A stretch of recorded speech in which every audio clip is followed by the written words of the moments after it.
una cosa molt bonica que passa el 28 d'octubre de 1848. Els havia contat que l'amo no es deixava anar a dormir a casa, perquè, clar, treballaven 15 hores, 2 d'anar i 2 de tornar, no podien dormir. Però la nit anterior, el 27, l'amo ens deixava treballar 1 hora de menys, només que 14, i vàrem anar a casa a dormir. I la mare la vàrem abraçar, perquè, clar, la mare no venia. Oh, i els germans que no els veien. Perquè jo tinc 4 germanes i 2 germans.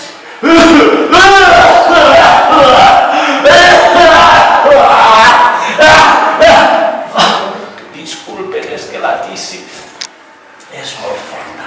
L'amo ens deixa anar a dormir a casa i al dia següent no treballaven. Vàrem anar a Mataró. No sé si els he contat que la fàbrica estava fora de Mataró. I eixe dia, el 28 d'octubre de 1848, va eixir el primer tren d'Espanya.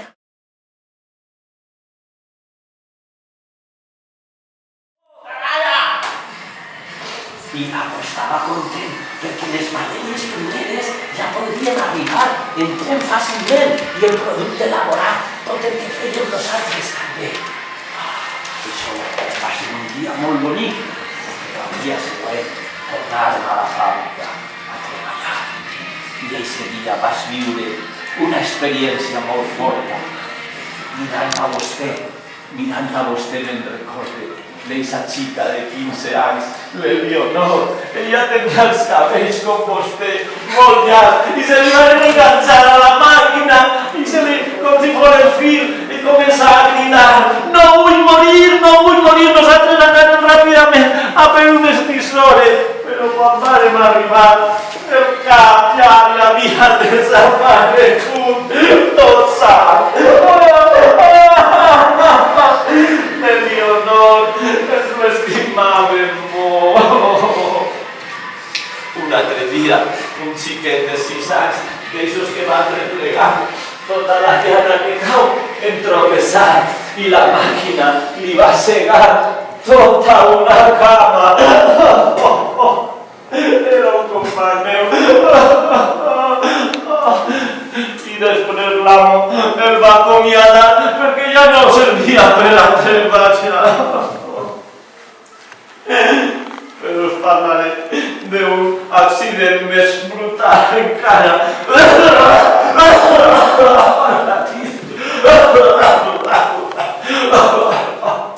Ai, disculpe. Mon pare treballava amb mi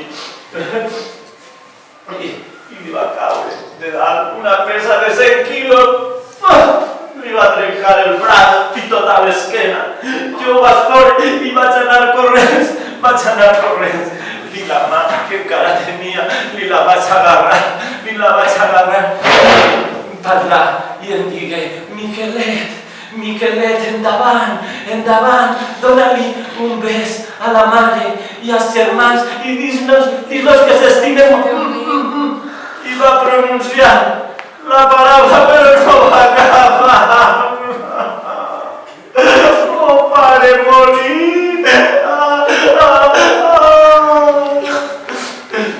I no el va poder soterrar perquè estava fora nevat. L'encarregat va dir que el portaren on estaven les matèries primeres, el varen dur, estava tot ple de sang, però no deixaren que el netejaren i en una lona el varen ficar ahí. Quan ja tocava dormir, els he contat que dormíem a la fàbrica i jo no podia dormir esa nit. I em vaig alçar i li vaig agafar la mà a mon pare i ahí em vaig quedar a dormir.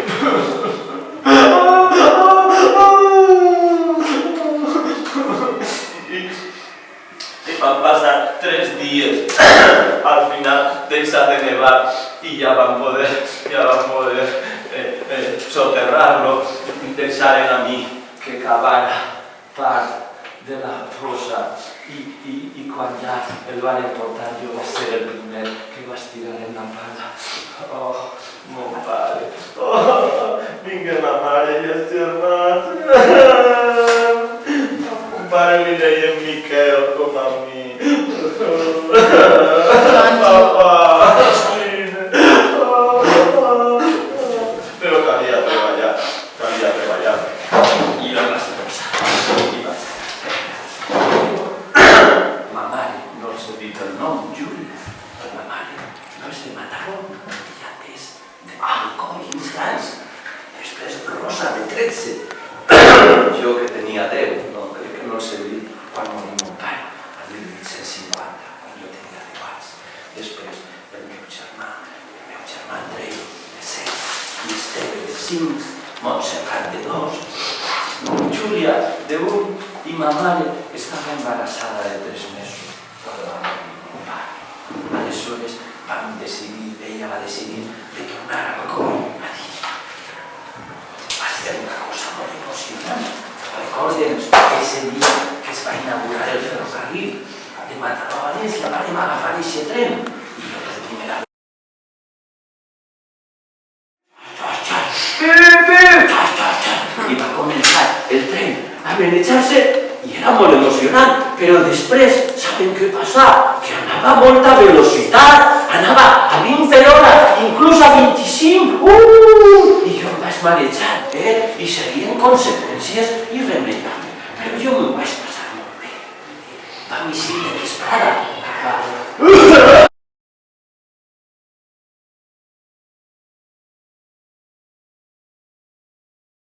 això era increïble, a mi em donava por que si podia caure d'edifici. Vam caminar fins a arribar al port i allí havíem d'anar al Grau de Gandia, no sé si coneixen on està això, havíem d'agafar un vaixell de mercaderies i vam pujar allí. Estava la mar un poc picada i com era de nit no la vaig poder veure. I en això vam pujar, ma mare va aconseguir una mantega i estàvem tots agrupits allí en coberta, tots els germanets i germanetes. Però quan vam eixir la mar estava molt picada i jo vaig vomitar i m'ho vaig passar mal, però al cap d'unes hores em vaig adormir i anàvem en el vaixell i abans de que isquera el sol em vaig despertar. I si demà també vam dormir molt bé, allí tots juntets i tot molt bonic, i també vas tindre somnis molt agradables. I al dia següent ja vam eixir, vam començar a caminar. Saben que de Gandia a Alcoy és molt costerut, vam començar a caminar, començar a fer fred. La primera nit vam trobar una casa abandonada i vam poder dormir, però la segona va començar a nevar.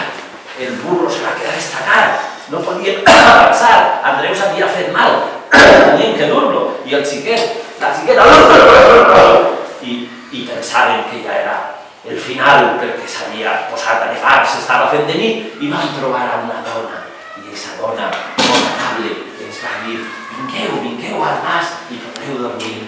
I quan ja pensaven que se'ls havien acabat els problemes, Montserrat, la de 2 amiets, va morir. Montserrat no se li enganxava al pit de la mare i va morir. Ja al vaixell ja estava molt mal. I sobretot ma mare se va sentir culpable de la mort. Vas tindre que ajudar-la i dir-li no te preocupes, que solventaré el problema. Vam dormir allí 2 nits i quan deixà de nevar la vàrem soterrar a la Montserrat. I vam seguir i vam arribar a Alcoy. Allí jo vaig trobar treball de seguida en una fàbrica tèxtil, tenia experiència.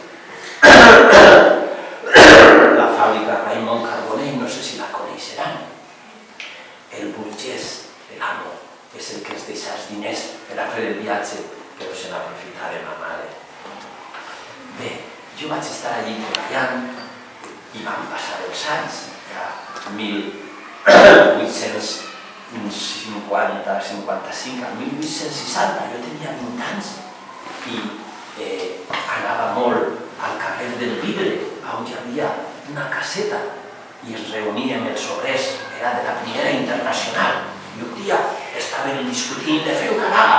La vaga hem de fer d'ací 3 setmanes, d'ací 4, i de sobte la Guàrdia Civil va entrar, es va agafar a tots i els va portar a la presó. Un any, fins al 1861 vam estar a la presó, i quan ens van amollar de la presó, algú va quedar a treball? Ningú, perquè clar, ja teníem la marca. Jo vaig parlar amb ma mare i li vaig dir, emigraré, i si no se me n'anava, emigraré perquè he d'aconseguir diners per a tots els germans. I vaig emigrar a València, allí estava la tia del pare, una germana de mon pare. Aleshores vaig anar allí, va ficar molt contenta i la tia del pare viu al carrer de les Cuines. Vostès coneixen València? Sí. El carrer de les Cuines. No? A tots els dies. Al costat de la plaça de la Constitució. Però vostès no van a missa els diumenges a la catedral o a la Basílica de la Mare de Déu? Sí. Pues esa és la plaça de la Constitució. Ràpidament vas trobar treball a un poble que no està molt lluny de València, que es diu el Cabanyal. El coneixen? Sí. El poble del Cabanyal el coneixen. Aleshores, de les campanades del Micalet, jo les sentia, eren les 5 del matí, estava dormint, però ja en un llit, molt bé, m'alçava ràpidament, em vestia, jo si hi havia alguna coseta per a menjar, me la menjava i en un quart d'hora ja estava preparat i si hi ha per les torres dels Serrans, coneixen les portes, aleshores la muralla tota tancada, les portes si estan altes de fusta també estan tancades, però deixen un motiu justificat, hi ha una porteta molt menudeta, no sé si la coneixerà, ja deixa a xupir un poquet, i per ahí passava i me n'anava travessant. Me'n tornava perquè si me tancaven la porta allí no et deixaven entrar i una volta em vaig trobar un amic, se'n va fer tard i vaig tindre que dormir al riu en un canyar, un molt de fred i molta por i és això que diuen dormir a la Lliga de València, ho saben? Sí. Això? Bé, aleshores la vida era molt bonica, però un dia van tancar la fàbrica. No únicament la meua, sinó la del costat i totes les del Cabanyal i dels voltants. Saben per què? Pues perquè com es veu que la seda s'exportava, no sé per ahí, un país d'aixòs molt llunyà, crec que era Anglaterra o això, no sé què passava d'una guerra, i ja no es podia exportar perquè els vaixells els forçaven i el vas quedar sense treball. Clar, la meva tia en part no tenia per alimentar-me. Em vas quedar ahí, però me n'anava pel carrer, comprava coses, per a poder menjar, malvivia, i cap al 1864 Ciril Amorós, no sé si el coneixeran, el governador de València, estava molt preocupat perquè de 5 obrers, 4 estaven sense treball. I després també la ciutat de València saben que de vegades no plou i les condicions higièniques amb la muralla. I aleshores va decidir tombar la muralla i donar treball a molta gent. Jo vaig aconseguir treball i vaig anar. El dia que es va inaugurar el principi de tombar la muralla, ho recorde com el més emocionant de la vida. Jo estava dalt de la muralla.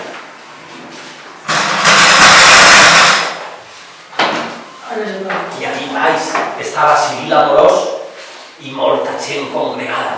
I aleshores Ciril Amorós va dir: a partir d'ara, valencians, anem a tombar la muralla, podem començar. I pim-pam, pim-pam, pim-pam, vam començar a tombar-la un poquet i vam començar a aplaudir tots els de baix. I jo per primera vegada en ma vida em vaig sentir una persona important. Però de sobte em vingué al cap el record del meu pare. Resulta que era el 20 de febrer de 1865 i el 20 de febrer de 1850, feia 15 anys que havia mort el meu pare. I vas pensar, segur que si no haguera mort, haguera estat. Gràcies. Era si treballàvem en silenci. ¿Alguna dona treballava en la fàbrica? Sí, sí, treballàvem.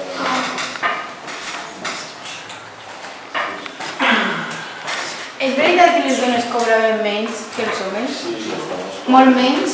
Menys. Quan jo cobrava 2 pessetes, doncs elles em cobrarien un. I ta mare treballava? No, ma mare cuidava, com eren tants germans. ¿Estás a favor de que les dones cobraran? ¿Mi dibujo en serio? No sé contestar-li. La vida era aixina. ¿Y tú crees en igualdad entre el hombre y la dona? Serà important, sí. Va, corre que termino, ¿eh? Ah, pensé que termino. Això. I per a la vida normal també portaves això? Bé, tenia uns pantalons, un jersei, però calcetins. I sabates les mateixes? Les mateixes, clar. I tenies sempre la mateixa roba per a l'ús diari? Sí. Això és una sabata? Bueno, 2. Esta sabata mire que no s'ha apretat, però també està apretada.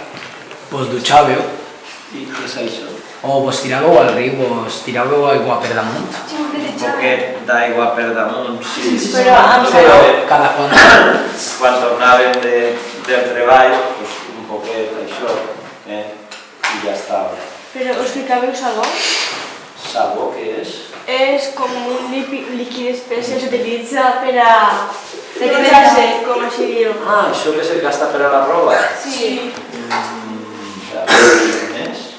Sí. Quina cosa és esta?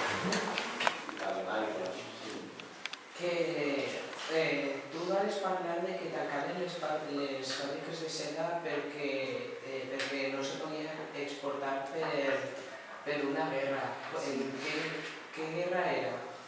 No ho controlem. Jo crec que exportàvem a Anglaterra i no sé si era una guerra entre Anglaterra i França. És que jo història no entenc que no. Primera Guerra Mundial? Primera Guerra Mundial? Què és això? Quantes vegades menjaves al dia? Quantes vegades? Soler? Quan? I què menjaves? Doncs ma mare per a sopar, però li parlé d'alcohol, que alcohol estava molt bé perquè van els altres, els pobres, crec que no era just, però és que hi havia pobre menjar. I allí a la fàbrica feien un perol per a tota la gent que després l'havien de pagar, clar.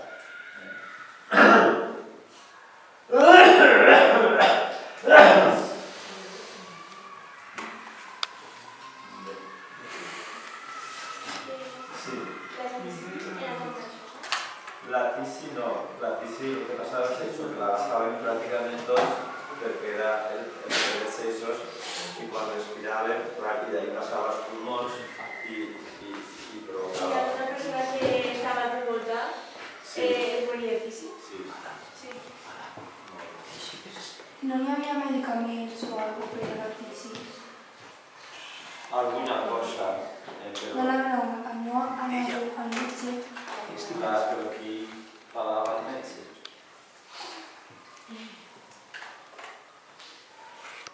Era llevar-me això, Sense samarra, sense res, no? sense samarreta portava això i aleshores el que passava és que jo no sé si era pitjor l'estiu que l'hivern. Et congeles, però és que l'estiu era sufocant i no podíem respirar. Això que els he contat quan he eixit ahir, a l'estiu feia més vegades que a l'hivern. Tu tenies que aguantar-se a la fàbrica? Sí. Tu estaves en menjar? Li passava a ma mare. Ta mare treballava? No, ma mare no estava cuidant. No els he contat que, clar, com no podíem anar al mas a dormir, a la mare la veia un poquet i als germans, i aleshores el que feia la mare i moltes mares era vindre a la fàbrica quan acabaven de treballar. Podien estar allí però no els deixaven quedar-se a dormir. Si eren 2 hores de camí i 2 de torn d'anar i 2 de tornada, 4. Això només que es podia fer de cara a l'estiu, que el dia era molt llarg, si no, no podia ser. Els teus amos te pegaven? L'he encarregat alguna volta, alguna volta... Vols treballar? Calma! A lo millor m'havia caigut o una cosa d'aixes. Quants germans treballaven en la fàbrica? Sí, només que un. O sigui, mon pare i jo, i després quan es va fer més gran Andreu. I els demés se quedaven en casa? Els demés es quedaven en casa i quan ja estàvem al coll, les 2 germanes majors van trobar treball com de minyones en una casa. I els teus germans a casa què feien? Bueno, pues estar allí i jugar. A què jugaven? Sí. Molt novedetes.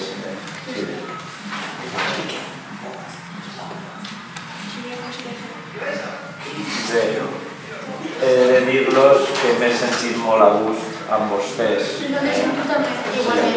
Me n'alegre molt, me n'hauré d'anar. Una última pregunta. Si vares morir, per què estàs així? Sí,